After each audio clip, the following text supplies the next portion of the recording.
ഇനി പൂക്കി ബോട്ടാണ്. പൂക്കി ബോട്ടുമായി ന്യൂസ് മലയാളം ഇന്ന് എത്തിയിരിക്കുന്നത് എറണാകുളം മഹാരാജാസ് കോളേജിലാണ്. കുട്ടി ബോട്ടർമാരുടെ തെരഞ്ഞെടുപ്പ് കാഴ്ചകൾ എന്തൊക്കെയാണ്, വരുന്ന തെരഞ്ഞെടുപ്പിൽ ആരെയെല്ലാം പിന്തുണക്കും അവർ എന്നെല്ലാം കാണാം. അതിലേക്ക് എറണാകുളം മഹാരാജാസ് കോളേജിലാണ് ഇന്ന് പൂക്കി ബോട്ട് എത്തിയിരിക്കുന്നത്. ഇവിടുത്തെ കുട്ടികളോട് തന്നെ നമുക്ക് ഇലക്ഷൻ വിശേഷങ്ങൾ ചോദിച്ചറിയാം.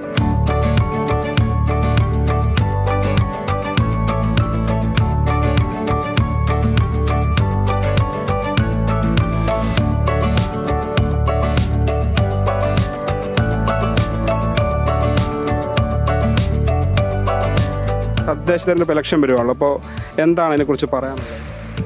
ഇപ്രാവശ്യമെങ്കിലും നമ്മുടെ ഗ്രാമീണ ഭാഗത്തേക്കൊക്കെ നല്ലൊരു പുരോഗമനം വരണമെന്ന് ഒരു ആഗ്രഹമുണ്ട്. ഇലക്ഷൻ വന്നുകൊണ്ട് പുതിയ പുതിയ മാറ്റങ്ങളൊക്കെ തന്നെ നല്ലതാണ്. കുറേ ഇനിയും വരാനുണ്ട്, കുറേ വികസനങ്ങൾ നമ്മുടെ നാടിൻ്റെ ഇതിനു വേണ്ടി തന്നെയാണ്. പുതിയ ആൾക്കാർ വരിക, അവർക്ക് ചാൻസ് കൊടുക്കുക. കുറെ പ്രതീക്ഷിച്ചിട്ടായിരിക്കും ചെയ്യണേ, പക്ഷേ ഉണ്ടാവില്ല ഒന്നും. ഇലക്ഷൻ ടൈം ആകുമ്പോൾ കുറെ ആൾക്കാർ എന്തെങ്കിലും പറഞ്ഞ് വരും, അത് മാത്രമേ ഉള്ളൂ. അത് ചെയ്ത് കഴിഞ്ഞിട്ടൊന്നും ഉണ്ടാവില്ല.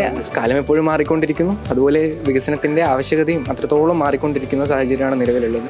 അവിടെയും ഈ പറയുന്ന സാങ്കേതിക വിദ്യത്തോളം വളർന്ന സാഹചര്യത്തിൽ നമ്മുടെ ഈ യൂത്ത് അല്ലെങ്കിൽ കുറച്ചുകൂടെ ടെക്നോളജിക്കൽ നോളജുള്ള ആളുകളൊക്കെ ഈ ബ്യൂറോക്രസിയിൽ മാത്രം സൈഡായി പോകുന്ന ഒരു അവസ്ഥയുണ്ട്.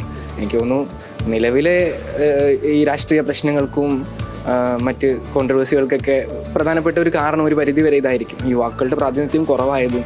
അത് കാരണം നിലവിൽ ഈ സോഷ്യൽ മീഡിയ ആകട്ടെ മറ്റ് മേഖലകളാകട്ടെ അവിടെയൊക്കെ കൂടുതൽ കണ്ടന്റുകൾ കൺസ്യൂം ചെയ്യുന്നതും അവിടെ കണ്ടന്റുകളൊക്കെ ഉൽപ്പാദിപ്പിക്കുന്നതും ഈ സോഷ്യൽ മീഡിയയിൽ പ്രവർത്തിക്കുന്ന ആളുകളാണ്. അത് കൂടുതലും യുവാക്കളാണ്.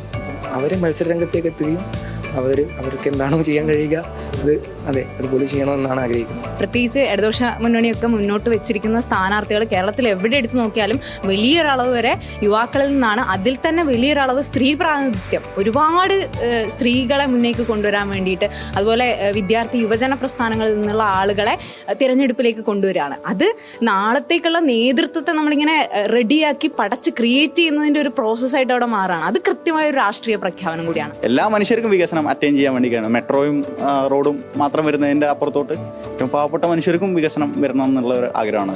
സന്തോഷത്തോടെ തന്നെയാണ് വോട്ട് ചെയ്യണത്. ഇനി നമ്മളുടെ നാടിന് വേണ്ടിയിട്ട് നല്ല നല്ല കാര്യങ്ങൾ ഉണ്ടാവട്ടെ എന്ന് ഉറപ്പുവരുത്തിക്കൊണ്ടും നമുക്ക് നല്ല കാര്യങ്ങൾ കിട്ടട്ടെ എന്നും കൊണ്ടിട്ടാണ് നമ്മൾ വോട്ട് ചെയ്യണത്.